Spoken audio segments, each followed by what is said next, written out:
असतं कोणाच्या उपकारांमुळे, आणि असा उपकार करणारा जो इन रिटर्न काही अपेक्षा करत नाही, मग त्याच्याशी खूप प्रेम होतं. पण ह्या सगळ्या गोष्टी टेम्पररी आहेत, सौंदर्य टिकणारं नाही. थोड्या दिवसांनी ती बायको कशी वाटते, आपला चेहरा पाहावासा वाटत नाही.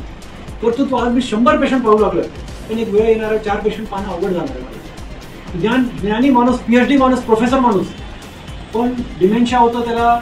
शेवटी आपल्या बायकोला पण ओळखत नाही, पोरांना पण ओळखत नाही, स्वतःचं नाव पण सांगता येत नाही.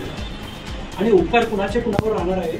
ज्या पोरांचं संगोपन आपण करतो, म्हातारपणी त्यांच्याचकडे अपेक्षाच्या नजरेने पाहतो, मग उपकार कुणाचे कुणावर राहणार आहे. पण एक व्यक्ती अशी आहे ज्याने एवढी सृष्टी निर्माण केली, एवढी सुंदर, तो किती सुंदर असणार, त्याचं कर्तृत्व कसं आहे, काम कसा करतोय, की पूर्ण सृष्टीला चालवतोय, किती त्याच्यात सजीव, किती निर्जीव, सगळ्यांचं चालतं. काले रात में काले पहाड़ पे काली चुंटी चलती है तो उसके पैर के आहट को भी महसूस करता है, उसके दिलो दिमाग में उठने वाले ख्यालात को भी समझ सकता है. वो ऐसा पॉवरफुल आहे.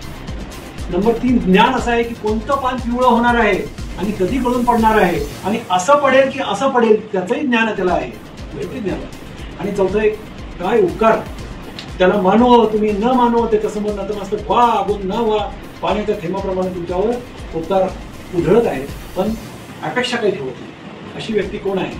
तो माझा निर्माता आणि माझा विधाता आहे. मग त्याच्यावर प्रेम नाही करायचं तर मग कुणावर प्रेम करायचं? त्याच्यावर लिहिलेली कविता, ही प्रस्तावना होती.